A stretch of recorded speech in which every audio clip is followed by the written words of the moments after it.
बिस्मिल्लाहिर्रहमानिर्रहीम। मेरा नाम है अशरफ नकवी और जैसा कि आपको पता है कि हम आपके लिए मैथ का सॉल्यूशन शेयर कर रहे हैं first year Sindh board mathematics. उसी सीरीज के अंदर आज हमारे पास एक्सरसाइज 2.1। इससे प्रीवियस लेक्चर के अंदर आपने मैट्रिसेस की सारी टाइप को देखा होगा कि हमारे पास रॉ मैट्रिक्स कौन सा होता है, कॉलम मैट्रिक्स कौन सा होता है, square, rectangle matrix, Hermitian, skew Hermitian, symmetric, skew symmetric. अगर आप मैट्रिक्स की टाइप को देख कर नहीं आए हैं तो उससे पहले अगर आप इस लेक्चर को करने की कोशिश करेंगे तो आपको समझ में नहीं आएगा। तो बेहतर यह है कि आप पहले जाइए lecture 01, matrices and it's definitions and it's type, ये आप देख कर आइए और उसके बाद फिर आप इस वाली एक्सरसाइज को करें तो आपको ये बहुत अच्छे से समझ में आ जाएगी। तो देखिए विदाउट वेस्टिंग गन मैं सॉल्व करना शुरू कर रहा हूँ इसका क्वेश्चन नंबर 1। और क्वेश्चन नंबर 1 को जिस तरीके का है कि जिसको हम यहीं पर सॉल्व कर लेंगे वो बहुत डिटेल सॉल्यूशन नहीं है। सबसे पहले हमें कहा जा रहा है specify the type of each of the following matrix. हमने इन सारे मैट्रिक्स की टाइप बतानी है। तो देखिए सबसे पहला जो मैट्रिक्स आपके पास है root of 5 0 0 1 up minus 1 upon 3 0 0 0 2 upon 5। तो ये वाला जो मैट्रिक्स है इसके अंदर अगर आप देखें तो इसके डायगोनल के अंदर जितने एलिमेंट हैं, इसके डायगोनल के अंदर जितने एलिमेंट हैं वो सब नॉन जीरो हैं और डायगोनल के अलावा जितने एलिमेंट हैं वो सब जीरो हैं। डायगोनल के अलावा जितने एलिमेंट हैं वो सारे जीरो और विदाउट डायगोनल वाले जो है, डायगोनल के अलावा वाले सारे वो सब जीरो हैं और डायगोनल में सारे एलिमेंट्स हैं। ऐसे मैट्रिक्स को बच्चों मैंने आपको बताया, ऐसे मैट्रिक्स को हम कहते हैं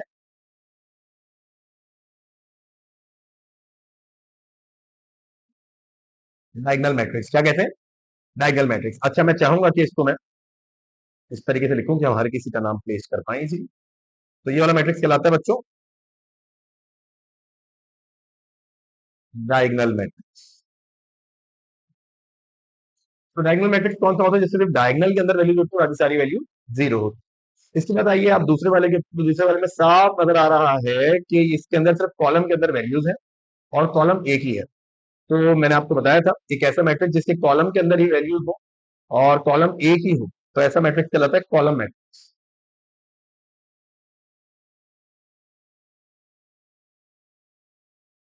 दूसरा मैट्रिक्स कहलाता है कॉलम मैट्रिक्स। ये तीसरा मैट्रिक्स आपके पास आ गया। अगर आप इस मैट्रिक्स को देखें तो यहाँ पर आयोटा अपॉन 2 एक ही वैल्यू है, जीरो एक ही वैल्यू है, आयोटा अपॉन 3 एक ही वैल्यू।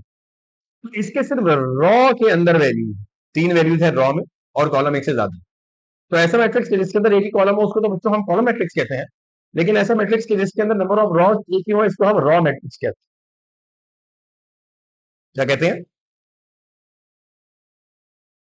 रॉ मैट्रिक्स कहते हैं। जिसके अंदर नंबर ऑफ रॉस कितनी हो, एक ही हो, ऐसे मैट्रिक्स को बच्चों हम कहते हैं रॉ मैट्रिक्स। अच्छा, फिर ये वाला है। अच्छा देखिए, जब आपके पास एक स्क्वायर मैट्रिक्स हो ना तो एक स्क्वायर मैट्रिक्स को आप चेक करने से पहले कि वो स्क्वायर रेक्टेंगुलर कौन सा है, ये चेक करने से पहले आप सबसे पहले चेक करिएगा कि वो हार्मिशियन या स्क्यू हार्मिशियन तो नहीं है। यहाँ पर क्योंकि सिर्फ रॉ मैट्रिक्स था तो इसको मैंने चेक नहीं किया, लेकिन कोई स्क्वायर मैट्रिक्स के पास हो तो आप उसमें एक चेक जरूर करें कि वो हार्मिशियन या स्क्यू हार्मिशियन तो नहीं है। कब? तो जब उसमें आयोटा आ रहा हो। अगर एक स्क्वायर मैट्रिक्स हो और उसके अंदर आयोटा आ रहा हो तो ये लाजमी चेक करें कि वो हार्मिशियन है या नहीं है। अब मैं इसका सॉल्यूशन बनाना चाहूंगा फोर्थ वाला एक्चुअली में है हमारे पास जीरो इंटू आयोटा आयोटा। तो हमेशा मैट्रिक्स की कंडीशन ये होती है कि आपने किसी ए मैट्रिक्स का, जैसे ये मैट्रिक्स है फॉर एग्जांपल मैं इसको ए मैट्रिक्स कह दूं, इसका कॉन्जुगेट लिया और कॉन्जुगेट लेने के बाद इसका ट्रांसपोज लिया तो ए मैट्रिक्स ही बन गया दोबारा से। लेकिन अगर ऐसा हो रहा है तो ये हर्मिशियन है। और अगर ऐसा नहीं, ऐसा हो रहा है कि एक ए मैट्रिक्स है उसका कॉन्जुगेट लिया उसका ट्रांसपोज लिया और ऐसा करने के बाद नेगेटिव ऑफ ए बन गया तो ये है स्क्यू हार्मिशियन। क्या है?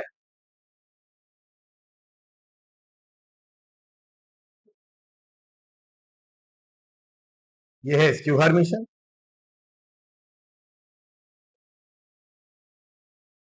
और ये है हार्मिशियन। चलिए चेक करते हैं। सबसे पहले इस ए मैट्रिक्स का मैं कॉन्जुगेट निकालता हूं। कैसे निकालते हैं कॉन्जुगेट?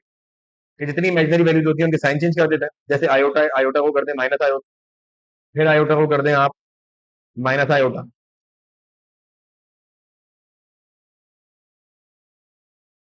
और जीरो को एज इट इज छोड़ दें। सिर्फ कॉन्जुगेट निकालते टाइम इमेजनरी वैल्यूज के साइन चेंज करें और उसके बाद इसका ट्रांसपोज लें।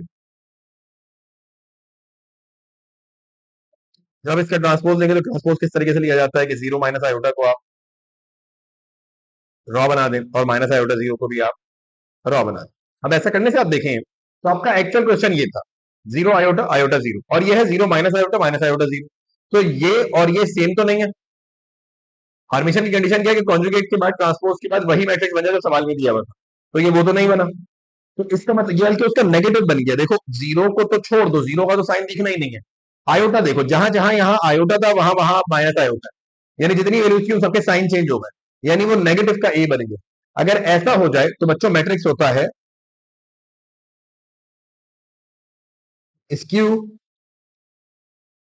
हार्मिशियन। क्या होता है?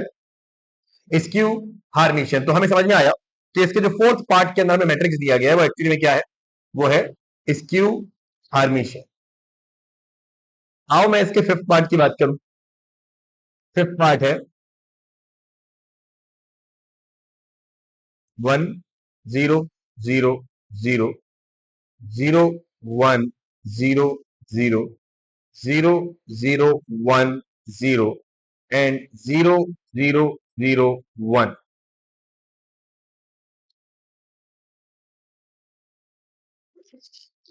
अगर आप देखें तो इसके डायगनल के अंदर सारी वैल्यूज हैं और डायगनल में सारी वैल्यूज 1 है।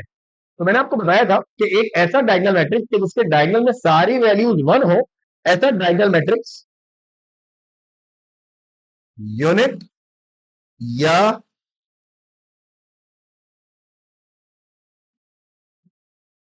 आइडेंटिटी मैट्रिक्स कहलाता है। ऐसा मैट्रिक्स यूनिट या आइडेंटिटी मैट्रिक्स कहलाता है। बच्चों क्या बात समझ में आ रही है? ऐसा मैट्रिक्स क्या कहलाता है? यूनिट या आइडेंटिटी। जिसके डायगनल में सारी वैल्यूज 1 हो, ऐसा मैट्रिक्स यूनिट या आइडेंटिटी मैट्रिक्स कहलाता है। आओ जी आगे चलते। तो कहानी ये है इसके फिफ्थ पार्ट की। हम सिक्स पार्ट की बात करते हैं। तो सिक्स पार्ट के अंदर बोला जा रहा है 2 0 0 माइनस 2 0 0 माइनस। अब देखें इस मैट्रिक्स में अगर आप देखें तो इसके सिर्फ डायगनल के अंदर वैल्यूज है और डायगनल में वैल्यूज डिफरेंट, एक 2 है एक -2।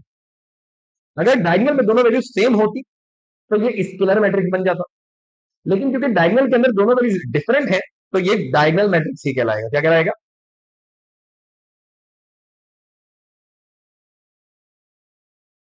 ये डायगनल मैट्रिक्स ही कहलाएगा। इसी तरीके से मैं सेवेंथ वाले पार्ट की बात करूं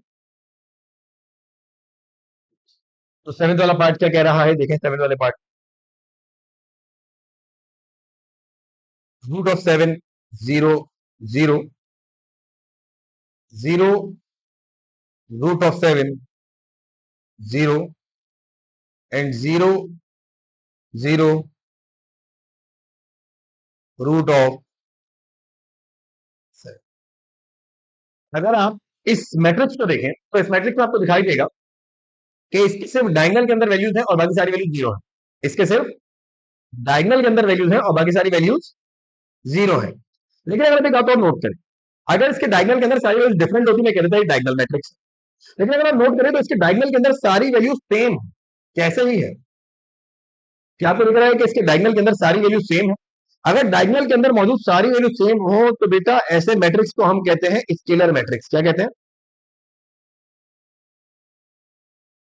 स्केलर मैट्रिक्स। अगर डायगनल के अंदर सारी वैल्यू सेम हो तो ऐसे मैट्रिक्स को हम कहते हैं स्केलर मैट्रिक्स। और इसी तरीके से मैं इसके 8 पार्ट की बात करूं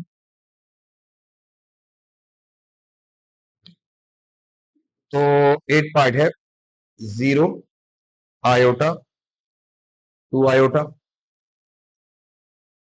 minus iota 0 -4 iota -2 iota 4 iota and 0 0 iota 2 iota minus iota 0 -4 iota -2 iota 4 iota और 0। तो अब देखें अगर ये एक ए मैट्रिक्स है और मैंने आपको बताया था कि अगर एक स्क्वायर मैट्रिक्स के अंदर आयोटा आ रहा हो तो आप सबसे पहले चेक करें कि वो हार्मिशन है या स्क्यू हार्मिशन है। तो मैं कहता हूं लेट्स से ये ए मैट्रिक्स है, मैं इसका कॉन्जुगेट लेकर इसका ट्रांसपोज निकाल के देखता हूं।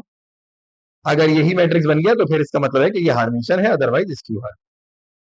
तो 0 को तो आप साइन चेंज नहीं करेंगे, लेकिन आयोटा को आप माइनस आयोटा कर देंगे, 2 आयोटा को आप -2 आयोटा कर देंगे।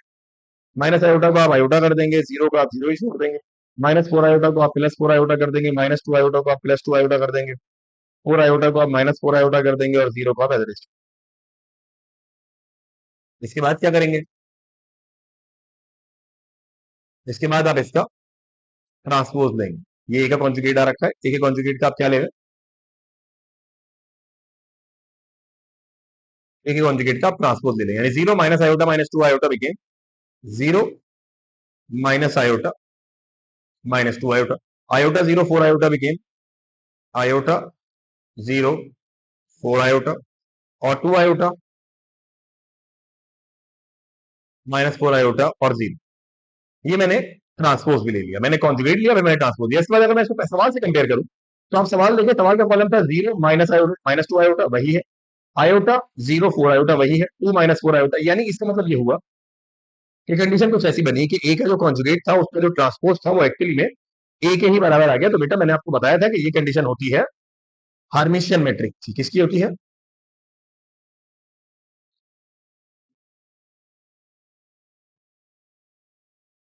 तो ये कंडीशन हमें मिल गई किसकी? हार्मिशियन मैट्रिक्स। अब इसके बाद हम बात कर लेते हैं इसके, यानी इस पता चलिए ये वाला मैट्रिक्स कौन सा है? हार्मिशियन मैट्रिक्स, एट वाले की। एट वाला ही है या नाइन वाला है? नाइन वाला है मेरे ख्याल से, एट तो हमने इसके ऊपर कर लिया। हाँ जी, एट कर लिया, नाइन्थ वाला।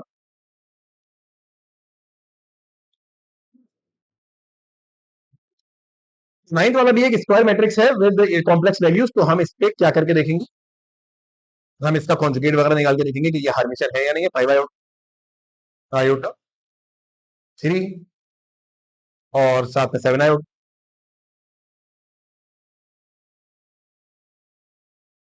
Minus five iota minus seven iota four. तो अब जरा सबसे पहले से कॉन्जुगेट ले लेते हैं। कॉन्जुगेट लेंगे तो मैं कह देता हूँ, लेट्स से ये मैट्रिक्स है और मैं इसको क्या निकाल रहा हूँ? कॉन्जुगेट। तो टू एलिमेंट आ जाएगा क्योंकि टू रियल नंबर है। रियल नंबर का साइन नहीं चेंज करना है बेटा, इमेजिनरी नंबर का करना है। मतलब टू को माइनस टू नहीं लिखते हम कॉन्जुगेट लिखते हैं, टू टू ही रहेगा। माइनस आयोटा को आप लिखे प्लस आयोटा, और फाइव आयोटा को लिखे हम माइनस फाइव आयोटा। आयोटा को लिख दें minus iota, minus five iota को लिख दें प्लस फाइव आयोटा, थ्री को आप एज लिख दें। सेवन आयोटा को लिख दें minus seven iota, minus seven iota को प्लस सेवन आयोटा लिख दें, और फोर को आप एज लिख दें क्योंकि वो रियल है। ये आपके पास कॉन्जुगेट आ गया। कॉन्जुगेट लेने के बाद आप इसका ट्रांसपोज ले लें। Two iota minus five iota become like this, two iota minus five iota,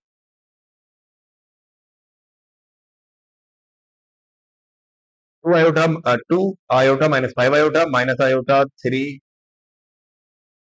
minus seven iota, five iota seven iota, और साथ में आ गया आपके पास ये एक other four. Two iota minus five iota, minus iota three और minus seven iota, five iota minus seven iota, और यहाँ पर सेवन आयोटा और फोर। ठीक से अब इसको कंपेयर करते हैं हम सवाल के साथ। तो जो सवाल में दिया गया था, यानी क्वेश्चन में जो मैट्रिक्स दिया गया था वो था टू आयोटा माइनस फाइव, ठीक है, minus iota three minus seven, ठीक है, फाइव सेवन फोर, ठीक है। यानी आप देखेंगे इसके भी कॉन्जुगेट का ट्रांसपोज ए के ही बराबर आया है, यानी ये मैट्रिक्स भी हमारा कैसा है? ये मैट्रिक्स भी हमारा कैसा है? ये मैट्रिक्स भी हमारा हार्मिशियन मैट्रिक्स ही है। तो होपफुली बच्चों आपको क्वेश्चन नंबर वन का पार्ट वन समझ में आ गया होगा, यानी क्वेश्चन नंबर वन के जो पार्ट थे हमारे पास, नाइन पार्ट, ये समझ में आ गए होंगे। चलिए जी आगे चलते हैं। तो हमारे पास है news paper agent of a town records the number of papers sold on each day of 1 week as follows। मैंने एक किसी टाउन का न्यूज पेपर डिस्ट्रीब्यूटर है जिसने चेक किया कि कौन सा न्यूज पेपर किस डे में कितना जो है वो क्या हुआ, सोल्ड हुआ। आई थिंक सो, हाँ, सोल्ड होने की detail. News paper agent of town the number of paper sold, okay. यानी डेली डॉन जो था वो मंडे को 80 बिका, डेली जंग जो था वो 100 बिक गया, ट्यूसडे को 90 110। सवाल ये है, right this information in a matrix form and right it's order. सबसे पहले हम इसको लिख लेते हैं मैट्रिक्स फॉर्म में।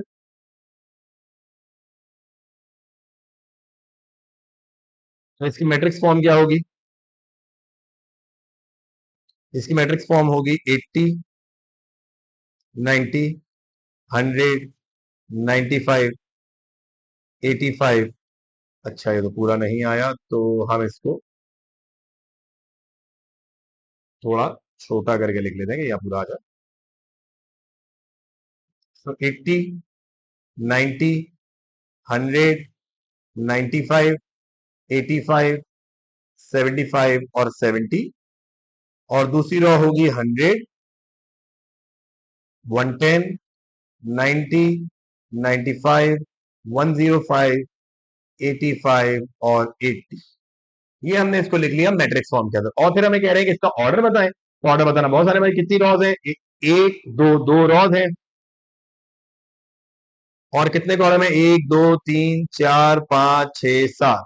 तो ये है 2/7 का मैट्रिक्स। कैसा है, 2/7 का, 1 2 3 4 5 6 7, बिल्कुल ऐसा। तो ऑर्डर पता चला बच्चों, इस मैट्रिक्स का ऑर्डर है 2/7। तो होपफुली तुम्हें समझ में आया होगा कि इसमें क्या बोल रहे थे। बहुत आसान सवाल था, कह रहे थे भाई मैट्रिक्स फॉर्म में लिख दो, और दूसरा ये कह रहे थे कि ऑर्डर बता दो। तो हमने दोनों ही काम कर दिए, मैट्रिक्स फॉर्म में भी लिख दिया और ऑर्डर भी बता दिया। समझ में आया इसके अंदर क्या हुआ है। आगे चलें क्वेश्चन नंबर 3 की तरफ। चलो जी, हम क्वेश्चन नंबर 3 को सॉल्व करना शुरू करते हैं। क्वेश्चन नंबर 3 के अंदर कह रहे हैं find the value of the unknown in each of the following. जितने मैट्रिक्स आपको दिए गए हैं इसके अंदर अननोन की वैल्यू मालूम करनी है। जैसे इसका ये पहला पार्ट है, A -4 iota, 8 iota, 6 iota is equal to 7 iota, B, C और डी। देखो याद रखो, जब इक्वालिटी की बात आ जाए तो मैट्रिक्स के अंदर कॉरेस्पॉन्डिंग एलिमेंट बराबर हो। क्या कह रहा हूं मैं, जब मैट्रिक्स में इक्वालिटी की बात आ जाए तो कॉरेस्पॉन्डिंग एलिमेंट्स बराबर होते हैं। जैसे ए के प्लेस पर इक्वल्स टू के उस तरफ क्या लिखा हुआ है, तो ए के प्लेस पर इक्वल्स टू के उस तरफ 7 आयोटा लिखा हुआ है, तो ए की वैल्यू हो गई 7 आयोटा। इस तरीके से -4 आयोटा के प्लेस पर यहां बी लिखा हुआ है, तो बी की वैल्यू हो गई -4 आयोटा। ऐसे ही 8 आयोटा के प्लेस पर यहां सी लिखा हुआ है, तो सी की वैल्यू हो गई 8 आयोटा। और डी के प्लेस पर यहाँ 6 आयोटा लिखा हुआ है, तो यहां आ गई डी की वैल्यू 6 आयोटा। इस तरीके से कॉरेस्पॉन्डिंग एलिमेंट जो है वो बराबर होते हैं, यानी ए की वैल्यू 7 आयोटा, बी की वैल्यू -4 आयोटा, सी की वैल्यू 8 आयोटा और डी की वैल्यू 6 आयोटा। चलें जी, आगे चलो।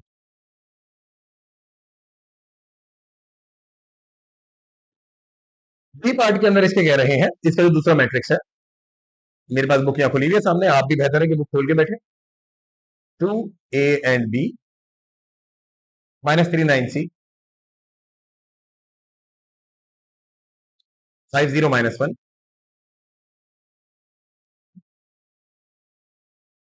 is equals to deg -2 f0 -4 7 और -1। ये G0 -1 एक है, EF7 एक है, D-2 -4 एक है। अब आपको भी कॉरेस्पॉन्डिंग एलिमेंट की वैल्यू निकालनी है, तो आप किस तरीके से करेंगे, आप वही करेंगे, 2 के प्लेस पर यहाँ D है तो D की वैल्यू 2 हो गई, E के प्लेस से -3 है तो E की वैल्यू -3 हो गई, G के प्लेस से 5 है तो यहाँ 5 हो गया। फिर A के प्लेस पे क्या है, A के प्लेस पे -2 है तो यहाँ -2 आ गया, F के प्लेस पे 9 है तो यहाँ 9 आ गया, 0 0 ही है, D के प्लेस पे -4 है तो यहाँ -4 आ गया, C के प्लेस पे 7 है तो यहाँ 7 आ गया, और -1 की जगह -1 ही है। तो आप देखें इस तरीके से हमारे पास सारे वेरिएबल्स की वैल्यू आ जाएगी। बहुत आसान है बच्चों, क्या करना है, लेफ्ट साइड वाले मैट्रिक्स को राइट साइड वाले मैट्रिक्स से कंपेयर करो, लेफ्ट साइड वाले मैट्रिक्स को राइट साइड वाले मैट्रिक्स से कंपेयर करो, और कंपेयर करके देखो कि ये दोनों बराबर है या नहीं। लेफ्ट साइड वाले मैट्रिक्स को राइट साइड वाले मैट्रिक्स से कंपेयर करो, कंपेयर करके देखो कि ये दोनों बराबर है या नहीं है। अगर बराबर है, मतलब बराबर तो है ऑब्वियसली क्योंकि इक्वालिटी लगी हुई है, तो कॉरेस्पॉन्डिंग एलिमेंट को बराबर लिख दो। कैसे, डी की जगह पे देखो यहाँ पर क्या था इधर 2, तो हमने डी की वैल्यू 2 बोल दी। ऐसे ई की जगह पे क्या था -3, इसको हमने -3 बोल दी। इस तरीके से करते करते आपने हर वेरिएबल की वैल्यू बता दी। आज उसके थर्ड पार्ट की बात करें,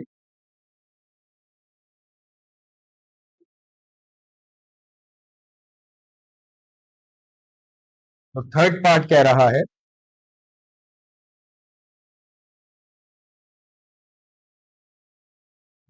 x+y 9 3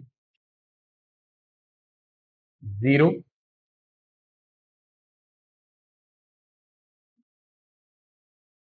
2x+y 1 एंड Z63।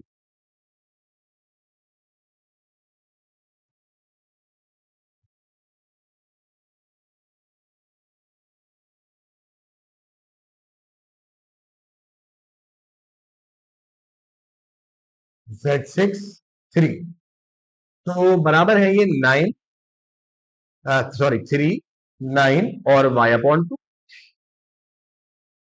इस तरफ है 0, 4 और 1, और इस तरफ है 3x, 6 और 3। x plus y 9a, 0 2x plus y 1, Z63 और 3 9 बाय अपॉन 2, 0 4 1 3x63। मैथ तो बेटा सवाल जब कॉपी करो तो लाजमी जगह वेरीफाई कर लीजिए, अगर वो कोई चीज आपके साइन वाइन तो आप मिस कर, क्योंकि सॉल्यूशन हम बहुत बड़ा सा बनाते हैं उसके पीछे वो गलत है। चलो जी कंपैरिजन शुरू करें तो x प्लस वाई के कॉरेस्पॉन्डिंग यहाँ पर क्या मौजूद है, 3 मैं लिखूंगा पहली equation x plus y equal to 3, इसको मैं कंडीशन नंबर 1 बना दूंगा। और यहां पर अगर आप और गौर से देखें तो 0 की जगह पर 0 है, z की जगह पर 3x,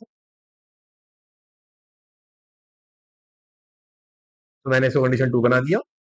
9 की जगह पर 9 ही है, 2x प्लस वाई की जगह पर क्या लिखा हुआ है बच्चों, आप बताओ, कमेंट कर दो। 4, 2x प्लस वाई की जगह पर क्या लिखा हुआ है, 4। ये हो गई तीसरी कंडीशन। 6 की जगह पर 6 है, a की जगह पर लिखा हुआ है y अपॉन 2, मैंने लिख दिया a equal to y upon, condition number 4। और 1 की जगह 1 ही है, 3 की जगह 3। मैं इसलिए सबसे पहले इक्वेशन नंबर 3 और 1 ले रहा हूं, फ्रॉम इक्वेशन 1 एंड 3।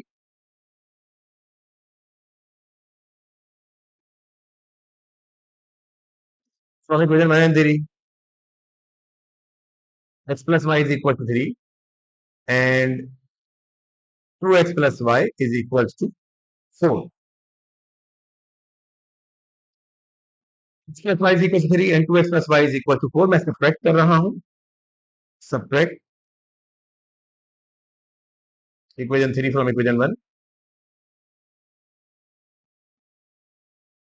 देखो क्या होगा, इक्वेशन 1 लिखी मैंने x plus y is equal to 3, और इक्वेशन 3 लिखी which is 2x plus y is equal to 4। ऐसा ही है, ये मैं लिखा, इनको कर रहा हूं मैं सब्ट्रैक्ट। जो सब्ट्रैक्ट करूंगा तो ये हो जाएगा माइनस का, ये हो जाएगा माइनस का, ये हो जाएगा माइनस का। x minus 2x became minus x, plus y minus y cancel, 3 minus 4 became minus 1, minus से माइनस कैंसिल। x की वैल्यू निकल कर आ गई बच्चों 1 के बराबर। x की वैल्यू कितनी निकल कर आ गई, 1 के बराबर। पुट करो x को इन इक्वेशन 1,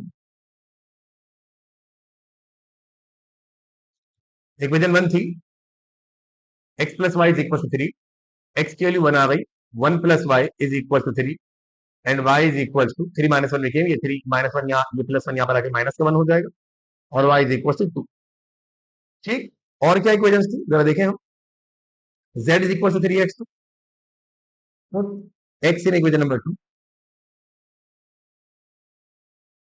इक्वेशन नंबर 2 थी z is equal to 3x, तो x की वैल्यू क्योंकि बनाई भी है तो हम x के बजाय 1 लिख देंगे, और इस तरीके से z की वैल्यू 3 निकल कर आ जाएगी। और फिर हम ये कहेंगे कि पुट कर दो y इज इक्वल टू 2 को इन इक्वेशन 4, इक्वेशन 4 थी a is equal to y upon 2, तो a is equal to y की बजाय 2 रखोगे तो 2 अपॉन 2, जिससे a की वैल्यू कितनी निकल कर आ जाएगी, a की वैल्यू 1 निकल कर आ जाएगी, a की वैल्यू कितनी निकल कर आ जाएगी, 1 निकल कर आ जाएगी। तो हमारे पास जो आंसर है वो है x की वैल्यू 1, y की वैल्यू 2, z की वैल्यू 3 और a की वैल्यू 1। चेक कर लें, ये एक्सरसाइज 2.1 का क्वेश्चन नंबर 3।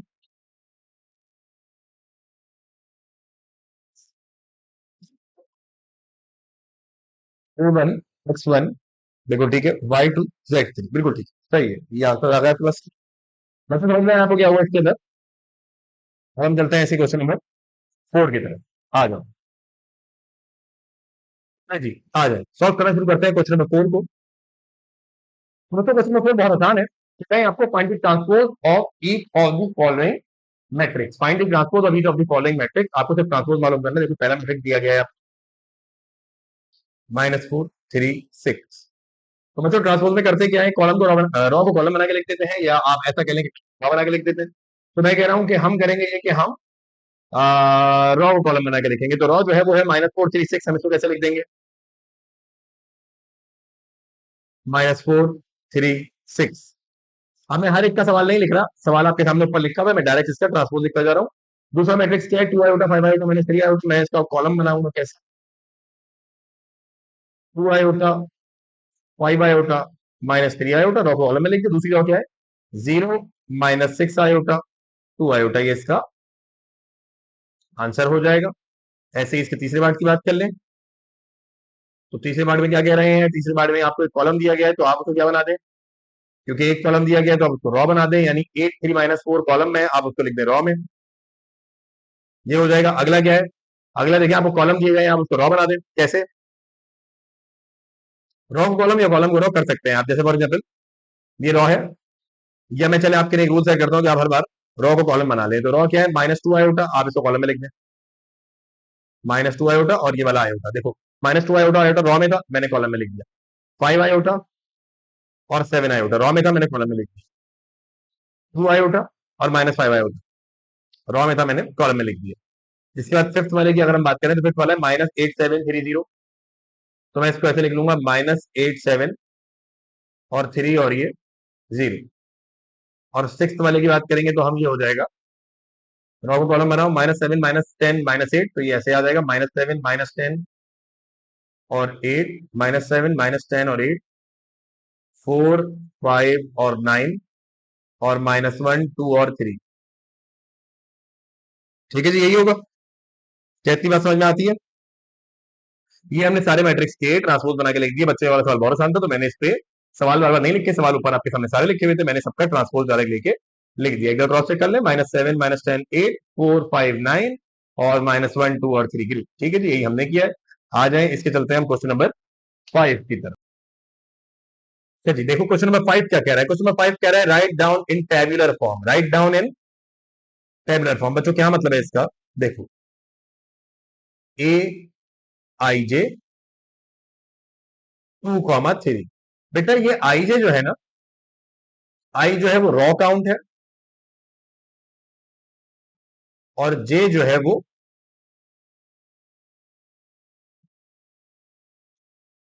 Column count. आई जो है वो रॉ काउंट है और जे जो है वो कॉलम काउंट। तो ए आई जे अगर 2 3 कहा जा रहा है, तो इसका मतलब यह है कि रॉ 2 और कॉलम 3, रॉ 2 और कॉलम 3। तो इसको टेबुलर फॉर्म में कैसे लिखेंगे? पहले 3 कॉलम बनाने, तो 3 कॉलम में एलिमेंट डालना है ए आई जे। सबसे पहले मैंने ए आई जे का A11 डाल दिया, A12 डाल दिया, A13 डाल दिया, और फिर मैंने दूसरी रॉ का 21 22 23 डाल दिया। आप इसको ऐसे समझें कि बेटा 2 रॉज बनानी है 3 कॉलम में, तो उनके अंदर एलिमेंट डालेंगे एक ही फॉर्म में। ये एड्रेसिंग होती है। 1 1 का मतलब है रॉ 1 का कॉलम 1 का एलिमेंट, A12 का एलिमेंट मतलब है रॉ 1 कॉलम 2 का एलिमेंट, A13 का मतलब है रॉ 1 कॉलम 3, A21 का मतलब है रॉ 2 कॉलम 1, A22 का मतलब है रॉ 2 कॉलम 2, A23 का मतलब है रॉ 2 कॉलम 3। अगर यहाँ फॉर एग्जाम्पल बी लिखा हुआ तो मैं लिखता B11 B12 B13 तक क्यों जा रहे हैं? क्योंकि 3 कॉलम का है, और ये 2 रॉ तक क्यों बनाए? क्योंकि 2 रॉ कहीं थी। चलो अगले पार्ट में और देखते हैं डिटेल में। अगले पार्ट में कह रहे हैं एक्स इज इक्वल टू, थोड़ी सफाई का ख्याल रखें, X is equal to X I J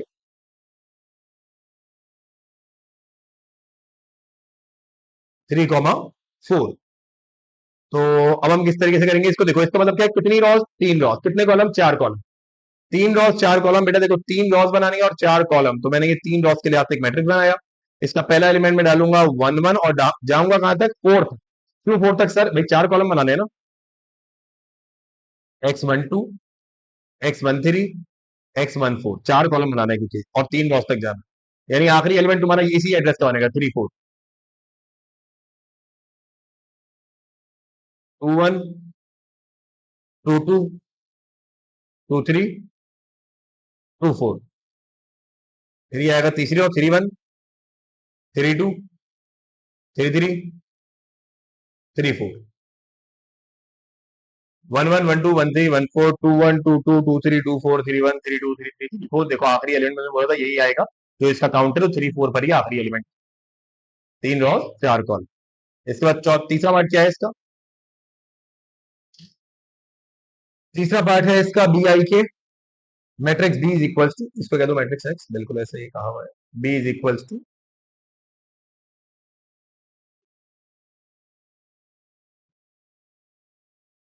B I J 4 4। तो सर 4 4 का मतलब बेटा 4 4 का मतलब 4 रॉस 4 कॉलम। बनाओ एक मैट्रिक्स बी जिसमें 4 रॉस होंगी 4 कॉलम होंगे। बनेगा कैसे? B11 12 13 14, 21 22 23 24, 31 32 33 34। फिर इसको थोड़ा सा एक्सटेंड कर लेते हैं।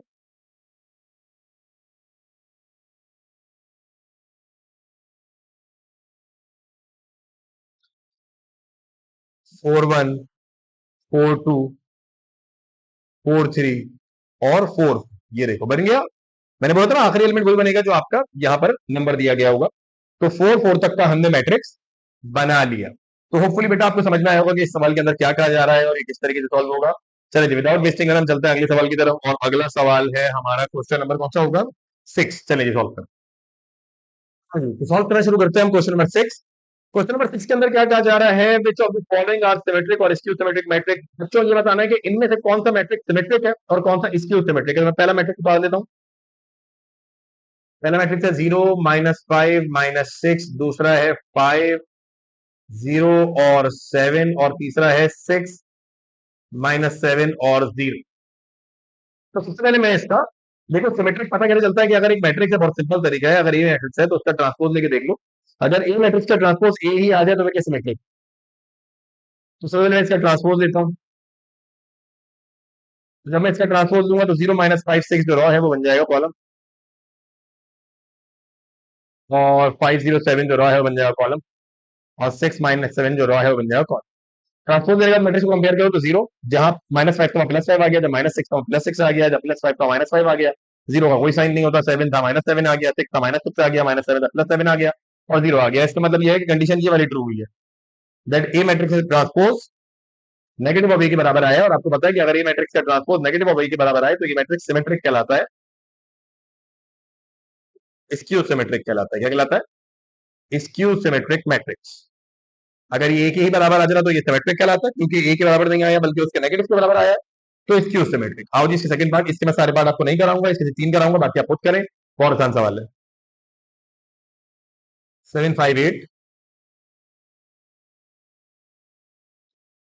5। जी हम कर रहे हैं क्वेश्चन नंबर 6 का पार्ट 2। आइए जिसके अंदर पूछा जा रहा है कि ये बताएं कि ये मैट्रिक्स सिमेट्रिक है या स्क्यू सिमेट्रिक। तो सबसे मैं आपको बता दूंगा कैसे चेक करते हैं कि अगर ये लेट से ए मैट्रिक्स है, आप इसे मैट्रिक्स का ट्रांसपोज निकालें। किस तरीके से निकालेंगे आप ट्रांसपोज? जो इसका रॉ है 5 7 5 8, इसको आप कॉलम बना दें 7 5 8। जो अगला रो है 5 -1 6, इसको आप कॉलम बना दें, और 8 6 -1 को भी आप कॉलम बना दें। ऐसा करने के बाद जब आप कंपैरिजन करेंगे तो आप देखेंगे 7 5 8 5 -1 6 8 6 -1, ये हमारे पास एक्चुअली में जो सवाल मैट्रिक्स सवाल में दिया गया था उसी के बराबर आ रहा है। तो हम बोलेंगे कि ये है सिमेट्रिक मैट्रिक्स। ठीक है जी, ये हो गया हमारे पास सिमेट्रिक मैट्रिक। इसी तरीके से हम क्वेश्चन नंबर 6 के तीसरे पार्ट के बारे में बात करते हैं। तो क्वेश्चन नंबर 6 का तीसरा पार्ट है, जिसके अंदर बोला जा रहा है चेक करें कि ये सिमेट्रिक है या स्क्यू सिमेट्रिक। तो 0 -1 और -3, 1 0 और -5, 3 5 और 0, 0 1 और 3, -1 0 और 5, -3 और -5 0। आप इसका ट्रांसपोज लेकर देख लीजिए कि इसका ट्रांसपोज क्या आता है। यही ले लेते हैं, आ जाए इसका ट्रांसपोज। तो 0 1 3 को आपने बना दिया कॉलम, -1 0 5 को आपने बना दिया कॉलम, -3 -5 को आपने बना दिया कॉलम। इस वाले को थोड़ा सा करेक्ट करके लिख देते हैं, -3 -5 0 को आपने बना दिया कॉलम। ऐसा करने से आप ये ऑब्जर्व करें कि जहां 0 1 3 था वहां आ गया 0 -1 -3। जहां -105 था वहां आ गया 10 - 5, और जहां -3 - 5 0 था वहां आ गया 350। इसका मतलब ये हुआ कि मैट्रिक्स की जितनी वैल्यूज थी ट्रांसपोज देने के बाद उनका साइन चेंज हो गया, यानी कंडीशन ये वाली ट्रू थी बच्चों। ए का transpose is equal to negative of A, यानी ये हुआ स्क्यू सिमेट्रिक मैट्रिक्स। कैसा हुआ? Skew symmetric matrix. Skew symmetric matrix ये हमारे पास बन गया। तो यहां पर हमारा क्वेश्चन नंबर 6 होता है बेटा कंप्लीट। आज हम सॉल्व करना शुरू करते हैं क्वेश्चन नंबर 7। तो क्वेश्चन नंबर 7 क्या है जी? हम सॉल्व करना शुरू करते हैं। हमें बोला जा रहा है क्वेश्चन नंबर 7 के अंदर find the index of the following nilpotent matrix. तो जो बच्चे पहली बार लेक्चर नहीं देख पा रहे हो, जिन्हें ये नहीं पता निलपोटेंट मैट्रिक्स कौन सा होता है, उनके लिए ये बात है कि बेटा निलपोटेंट मैट्रिक्स वो होता है कि जो किसी एक पावर के ऊपर उसके सारे एलिमेंट जीरो हो जाए। किसी एक पावर के ऊपर, ये मैंने पी बनाया है, इसके सारे एलिमेंट जीरो हो जाए। फॉर एग्जाम्पल, अगर ए का स्क्वायर निकाला और ए का स्क्वायर जीरो आ गया, जीरो आने के बाद के जितने वैल्यूज थे मैट्रिक्स के अंदर अगर वो सब जीरो हो गए, तो उस मैट्रिक्स की जो डिग्री होगी वो टू कहलाएगी, या इंडेक्स होगा। चलो डिग्री नहीं कहते, कहते हैं इंडेक्स। जो उस मैट्रिक्स का इंडेक्स होगा वो टू कहलाए। तो ऐसे ही हमें जो मैट्रिक्स दिया गया है, हमें उसका इंडेक्स मालूम करना है कि कहां पर उसकी सारी वैल्यू जीरो होती है। पहला मैट्रिक्स है एक आइडेंटिटी मैट्रिक्स 0 1 0, बल्कि आइडेंटिटी जैसा तो नहीं लग रहा। 0 0 1 और फिर 0 0 और 0। तो 0 1 0, 0 0 1 और 0 0 0। तो बेटा सबसे पहले मैं इसका स्क्वायर निकाल के चेक करूंगा कि कहीं टू तो इसका इंडेक्स नहीं है। अब सवाल यह है कि सर मैट्रिक्स का स्क्वायर कैसे निकालते हैं? तो बेटा मैट्रिक्स का स्क्वायर निकालने के लिए ए मैट्रिक्स को ए मैट्रिक्स से ही मल्टीप्लाई करते हैं। ए मैट्रिक्स को ए मैट्रिक्स से ही मल्टीप्लाई करते हैं। तो देखिए आप किस तरीके से करेंगे। ए मैट्रिक्स को ए मैट्रिक्स से ही मल्टीप्लाई,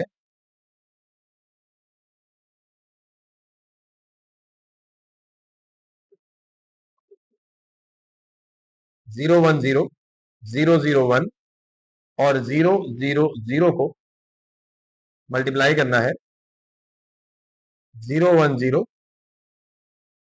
0 0 1 और 0 0 0।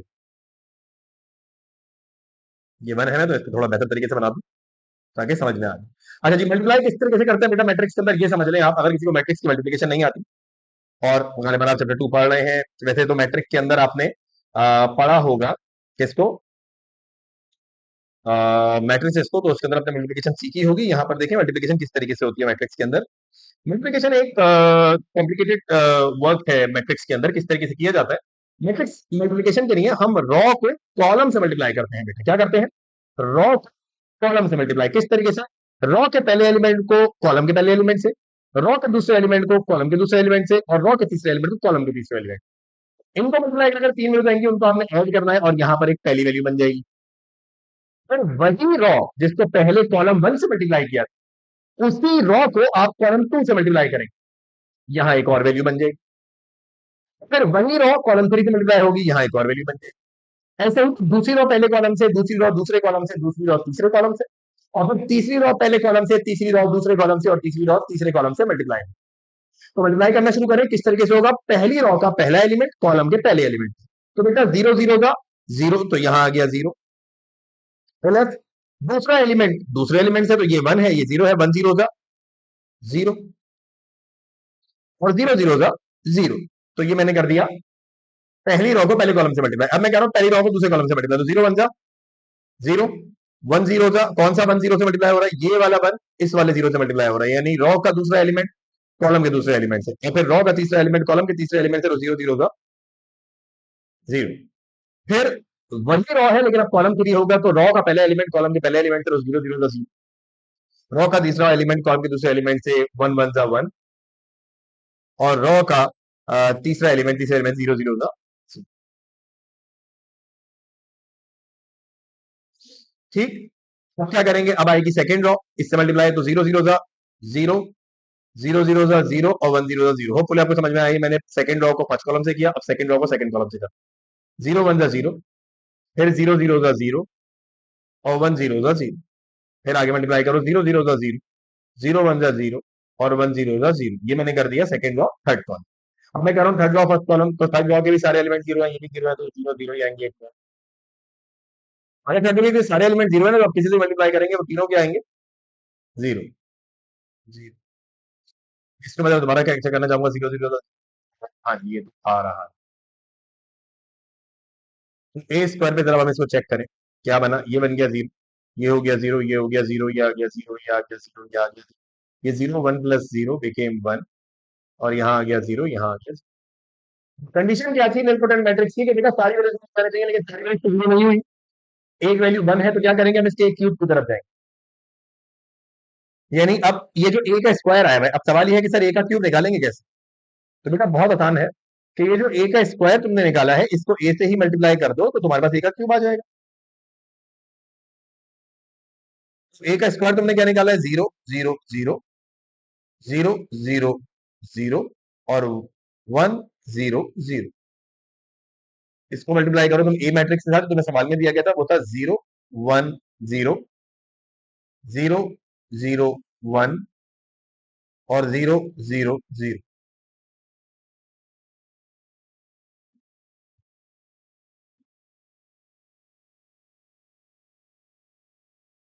तो जीरो वन था जीरो, जीरो जीरो था जीरो, और वन जीरो था जीरो, जीरो वन था जीरो, जीरो जीरो था जीरो, और वन जीरो था जीरो, जीरो जीरो था जीरो, वन वन था, जीरो वन था जीरो, और वन जीरो था जीरो। देखो क्या हो रहा है, रॉ को कॉलम, पहली रॉ फर्स्ट कॉलम, पहली रॉ सेकंड कॉलम, तुम तीसरे कॉलम में चेक कर लो, जीरो जीरो था जीरो, जीरो वन था जीरो, और वन जीरो था जीरो। ठीक है, ये मैंने पहली रॉ को तीनों कॉलम से मल्टीप्लाई कर दिया। अब मैं कर रहा हूं दूसरी रॉ को तीनों से मल्टीप्लाई। देखो दूसरी रॉ में तीनों जीरो है, तो जिससे मल्टीप्लाई कराओगे वो सब जीरो हो जाएंगे।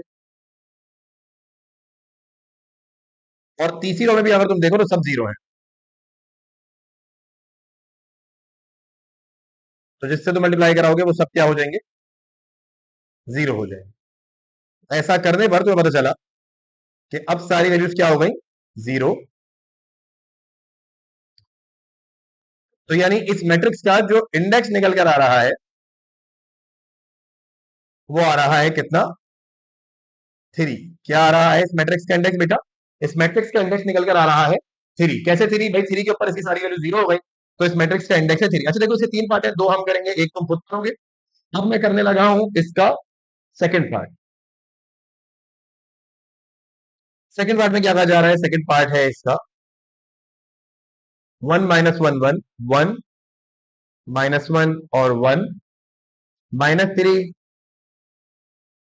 थ्री और minus three, minus three, three और minus three, minus four, four और माइनस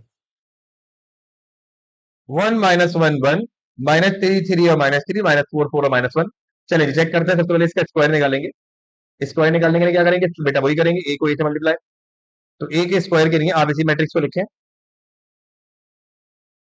वन माइनस वन और वन, माइनस थ्री, थ्री और minus three, minus four, four और माइनस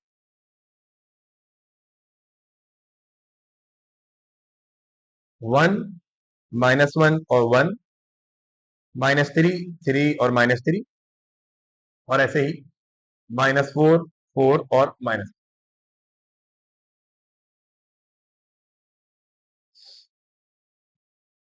तो मैं कहता हूं आ जाए जी, चेक करते हैं मल्टीप्लाई कैसे कराना है इसको। सेम मैट्रिक्स मैंने लिख लिया, और अब हम इसको कराने लगे हैं मल्टीप्लाई। आ जाए तो किस तरह होगा मल्टीप्लाई बेटा, मैं आपको बता चुका हूँ। पहली रो पहला कॉलम, तो पहली रो का पहला एलिमेंट है वन, इधर भी वन है, तो वन वन जा वन, फिर minus three into minus one became plus three, और माइनस फोर वन जा माइनस फोर, यही होगा। देखो वन वन जा one, minus three into minus one became plus three, और माइनस फोर वन जा माइनस। अब होगा फर्स्ट रो सेकंड कॉलम, तो one into minus three became minus three, three three जा माइनस नाइन, और minus minus plus, four three जा twelve.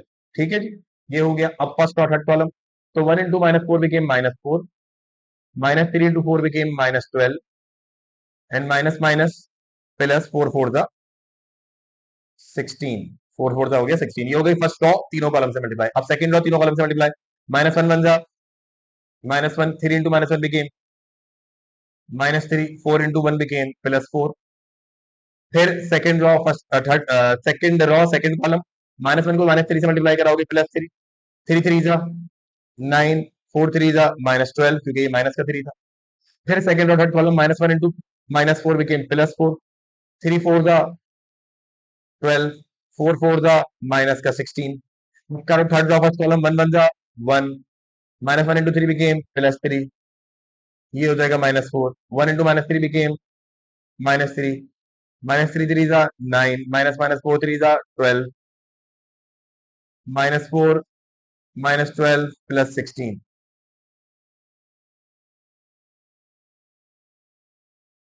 अगर आप यहाँ नोट करो तो इसकी सारी वैल्यू जीरो हो रही है। जैसे ये देखो 1 + 3 became 4, 4 - 4 became 0, -3 -9 -12 -12 + 12 0, -4 -12 -16 -16 + 16 0, -1 -3 -4 -4 + 4 0, 9 + 3 12 12 - 12 0, 4 + 12 16 16 - 16 0, 3 + 1 4 4 - 4 0, -3 -9 + 12 0, -4 -12 + 16 -16 + 16 became 0। Well done. तो यानी पता चला ए के स्क्वायर के ऊपर पूरा मैट्रिक्स 0 हो गया। इसका मतलब ये हुआ कि इंडेक्स जो है इस मैट्रिक्स का वो है बच्चों 2 के बराबर। अब जो इसका थर्ड वाला है वो इसी पैटर्न को फॉलो करते हुए आप खुद करें। इसके थर्ड वाले को इसी पैटर्न को फॉलो करते हुए आप खुद करें। हम चल रहे हैं क्वेश्चन नंबर 8 की तरफ। क्वेश्चन नंबर 8 के अंदर हमें क्या है जी, हम सॉल्व करना शुरू करते हैं क्वेश्चन नंबर 8। अब क्वेश्चन नंबर 8 में क्या है, find the period of the following periodic matrix. ठीक है, एक पीरियोडिक मैट्रिक्स बेटा आपको दिया गया है विच इज 2/2 का मैट्रिक्स है, 0 1 -1 और 0। पीरियोडिक मैट्रिक्स के अंदर एक्चुअली क्या होता है, पीरियोडिक मैट्रिक्स वो मैट्रिक्स होता है जो कि सर्टेन पावर के बाद खुद को रिपीट करता है। यानी फॉर एग्जांपल आपने एक तो ए था, उसमें एक और ए जोड़ दिया, तो पता चला ए का स्क्वायर निकालने के बाद वही मैट्रिक्स बन गया जो सवाल में दिया हुआ था। तो इससे साबित ये होता है कि इस एक वैल्यू को बढ़ा देने के बाद, यानी एक एक को और बढ़ा देने के बाद मैट्रिक्स ने खुद को रिपीट किया। तो यानी एक वैल्यू अगर हम और जोड़ दें तो मैट्रिक्स खुद को रिपीट करे तो पीरियड 1 हो जाएगा। क्या कह रहा हूं मैं, पीरियड ऑफ अ मैट्रिक्स की कंडीशन होती है पीरियोडिक मैट्रिक्स की A to the power k plus 1 is equal to A, A to the power k plus 1 is equal to K. अब ये k यहां पर होगा पीरियड, k क्या होगा यहां पर पीरियड। इसका मतलब ये होता है कि देखो एक ए तो ऑलरेडी है, एक ए की पावर 1 ऑलरेडी है, ए की पावर में और कितना जोड़े कि वो एक्चुअल मैट्रिक्स की बराबर हो जाए। सबसे पहले देखो मैं क्या करता हूं, मैं लेट करता हूं कि k की वैल्यू कितनी है 1। अगर मैं k की वैल्यू 1 रखूंगा तो ये हो जाएगा a की पावर k की जगह आ जाएगा 1, 1 + 1 हो जाएगा a का स्क्वायर। अब मैं a का स्क्वायर निकाल कर देखूंगा कि क्या वो a के बराबर आ रहा है, तो 0 -1 1 0, 0 -1 1 0। चलो चेक करते हैं। a के स्क्वायर के लिए हम इसको मल्टीप्लाई करेंगे तो एक और मैट्रिक्स यहाँ और बना लो। अब मल्टीप्लिकेशन वैसे ही होगी जैसे रॉ के साथ कॉलम को हमने पहले मल्टीप्लाई किया था। तो 0 0 जा 0, 1 1 जा 1, ये हो गया 0, ये हो गया रॉ। अब करेंगे कॉलम को 0 1 जा 0, 1 0 जा 0, -1 0 जा 0, 0 1 जा 0, और 0 1 जा, चलो क्या किया हमने, 0 0 जा 0, 1 into -1 became, I think so here we did mistake, इसको करेक्ट कर लो। देखो 0 0 0 1 इंटू -1 बिकेम माइनस, 0 1 जा 0, 1 0 था 0, -1 0 जा 0, 0 1 जा 0, -1 1 जा -1, और 0 0 जा 0। तो बेटा ऐसे करने पर हुआ क्या, 0 -1 -1 आ गया, ये आ गया 0, ये आ गया 0, ये आ गया माइनस। क्या किया आपने, 0 को 0 से मल्टीप्लाई कराया, 0 1 को -1 से कराया -1, 0 को 1 से कराया 0, 1 को 0 से कराया 0, -1 को 0 से कराया 0, 0 को 1 से कराया 0, -1 को 1 से कराया -1, 0 को 0 से कराया 0 इंटू -1 देखिए -1। अब ये बन गया। अब देखो ये एक्चुअल मैट्रिक्स तो है ही नहीं, ये मैट्रिक्स आपको सवाल में दिया गया था, ये था 0 1 -1 0, ये तो बना ही नहीं। तो अब मैं लेट करता हूं k की वैल्यू 2, पहले तो k की वैल्यू 1 लेट की थी ना, तो अब k की वैल्यू 2 लेट करता हूं। कंडीशन क्या थी, a की पावर k प्लस 1, तो ये हो जाएगा a 2 + 1, यानी a का क्यूब निकालना है। अब a का क्यूब कैसे निकलेगा बेटा, जो ये स्क्वायर आया हुआ है a का, ये ऊपर जो a का स्क्वायर आया हुआ है, ये ऊपर ये a का स्क्वायर लिखा हुआ है ना, ये वाला, इसको मल्टीप्लाई कर दो किसके साथ,